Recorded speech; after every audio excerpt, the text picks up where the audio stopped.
Kalingap. Andito tayo kila Tatay Francisco. Pwedeng mamana at labo ang mata. Oo. Ito mga kalingap po. Huli ni Tatay sa kawil. Ang galing mo tayo. Ang ganda nito. Sibungin na isda to. Tapos mga mumul. Saan ka tayo nagkawil dyan sa may Kalibagaho? Oh. Si Tatay po ikakadating lang. Galing bundok. Galing ka pang bundok. Kaya si Tatay ay nakahubad para mapreskuhan. Nakasalamin ka tay. Kamusta tayong mata mo tay? Kamusta? Oo. Oo, parang lumalaki yung ano tay. Malaki bagay yung bukol. Oo. Si Kalingap Grace ay naandun kila Lola, naka-live. Yan, sabi ko, nagiram ako ng gunting kila Ate Jennifer. Sabi ko, gugupitan kita. Kasi baka bukas o sa isang araw, payag ka. Mamamasyal. Saan? Manghanap ng chicks. Ikaw ay. Si nanay na. Grabe din. Payag ka, nay. Oh, bakit, nay? Mang chicks muna kami ni Tatay. Sige. Hindi, nay. Mayroon akong kay Tatay, may good news. Ay, may babae doon nagkakagusto sa atin. Eh, di maganda. Ano, nay? Magandang balita, nay? Sige lang. Wala man magawa si nanay. Hindi po, mga kalingap. Naparito tayo para kay Tatay, ibalita na nung nakaraang upload po ni Kalingap Grace, na videohan natin yung mata ni Tatay at may problema nga yung mata ngayon ni Tatay. Ngayon, mayroong nag-sponsor. Naalala mo tayong hindi ko din alam kung sino, pero parang ayaw magpakilala. Hindi ko masyado natanong kay Grace. Naalala mo tayong pinagawa natin ng salamin mo? Doon, babalik tayo doon. Natin. Magaling daw isipin, mental yata. Pag matingin tayo kung saan maganda. Ayan po kasi mga kalingap po. Yang mata ni Tatay ay parang nagkaroon ng katarata yata. May naanak, baga nakabukol, Parang baka tayo nagparaiyak ka, pinaiyak ka ni nanay. Yan mga kalingap, malalaman natin kung anong kondisyon ng mata ni Tatay. Salamat po dun sa sponsor. Hindi ko din natanong kay Grace kung sino o kung gusto magpakilala. Shoutout na lang po dun sa sponsor na ang alam ko bago yata. Siya yung magpapadala nagpadala na po yata ng pera para mapacheck upan sila Tatay. Tay? Yeah. Tapos isasabihin natin yung anak ni Ate Jennifer kasi yung anak ni Ate Jennifer ay nagsusuka ng dugo. Ay. Oo. Yung lalaki? Hindi, babae po. Si Shane. Kaya papacheck upan po natin si Tatay at si Shane. Po. Yan. Tapos ngayon, naghiram tayo ng ito, salamat kay Ma'am Grace. Ito yung binigay niyang panggupit kay Cordel. Kasi yung panggupit ko po ay nakalimutan ko. Yan. Ngayon si Tatay. Ang daming itlog tayo. Si Tatay. Ano to tay? Binili mo? Oo. Ayun. Talagang si Tatay ay hindi magugutom si nanay. Masipag. Oo. Ito tayo yung ginamit ko pang kawil? Hindi yan. Ay hindi. Oo. Ayos po balikan natin to. Sayang hindi natin nakita tong isda ni Tatay na Itong isang buo. Anong isda ito? Putian?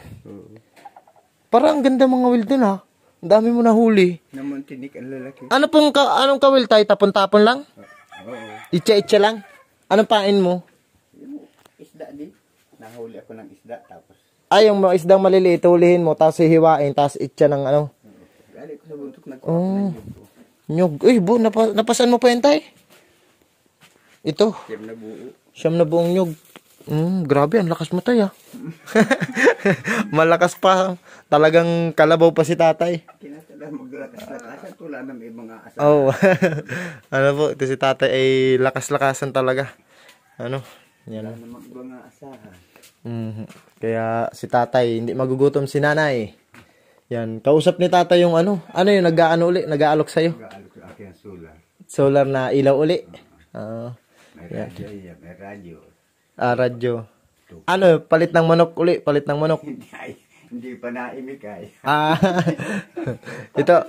ito po kasi mga kalinga po. Yan. Yan solar na yan ni tatay. Pinalit niya ng manok. Ayan. Pinalit niya yun. Kukunin. Oh. Kaso kung yung maliit na manok. Ayaw. Ayaw. Baka pag malaking manok gusto mo ipalit. Pag maliit. Ay, gandang laro. Oh, ito po may alaga si tatay. Ang likot natin mga kalinga po, no? Kung saan tayo pumupunta. Ito po kasi may alaga si tatay dito ayan oh.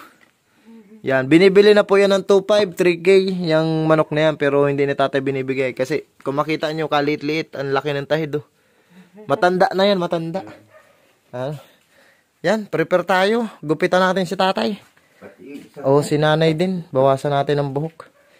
Yan, mga kalingap, bawasan lang natin ang buhok si tatay para maging okay yung kanyang buhok. Yan, si Kalingap Grace, baka pag nainip yun, baka maglakad na lang yung papunta dito. Birthday ngayon nun, birthday. Ano, Nay? Akala ko may handa dito si nanay ay kaya nagpunta kami dito. Yan, gupitan natin si tatay mga kalingap. Yan, ito yung ano. Tingnan natin yung ano. Before. Ayan, tanggalin natin. Ay, andyan pa pala yung ano. Ay, kala ko yung nagtitinda ng ano. Ayan yung pa nga. Ayan yung buhok ni tatay ngayon mga kalingap. Na makapal. Siyempre, kung pupunta tayo ng diet bukas, magpapacheck up kay tatay, papagwapuin natin siya kasi kung makakita kami ng chicks doon. Ano? Tama si nanay. Ayan, mga kalingap, gupitan lang natin si tatay. Ayan yung, ano ba to? Before? Ano, before? Yan, gupitan natin siya madali. Patayin ko muna Bye-bye. At mga kamaster, mga kalingap, nagupitan na natin si tatay. Ayan. Para si tatay ay pagpasyal namin bukas sa diet ay hindi man pala mapasyal, mapacheck up. Yan. Ayan po kasi tingnan niyo yung mata ni tatay ano. Yan. Kitang-kita yung ano. Nakabukol ba ng May nakabukol na parang puting maliit. Yan. Kaya inano natin si tatay yan. Binawasan natin yung buhok niya para kahit papaano ay magbata-bata man tingnan si tatay. Ano na, ikaw na? Hindi. Ay, bahala ka. Pag di ka nagpabawas ng buhok, hindi ka maganda. Makakita si tatay dyan. mapahit? Hindi muna. Sa sunod na lang, Nay. Oo. Ayaw ni nanay. Niligo ka na lang, tay. Ayun mga kalingap. Yan, buti po nakahiram tayo kay Kuya Rodel. Kay Ate Jennifer. Ito hiniram natin. Panggupit. Kasi tayo ay, yung panggupit natin ay nasa Pag-asa, hindi natin nadala. Ito yung galing kay Ma'am Grace na gunting. Ayaw ni nanay magpagupit. Yan. Yan po. Mabawasan yung tenga. May tainga manay ng baboy pag nabawasan ng tainga nay. Yan, okay na po. Yan, thank you po dun sa mga nanood at syempre thank you dun sa sponsor na kausap po ni Kalingap Grace na may papacheck up yung mata ni tatay. Ano tay? Kasi alanganin po. Salamat daw po sabi ni tatay. Alanganin po kasi kapag hindi natin pina-check up yung mata ni tatay, baka maging sanhi ng pagkabulag, paglala. Eh paano na lang kung mabulag si tatay? Ano tay?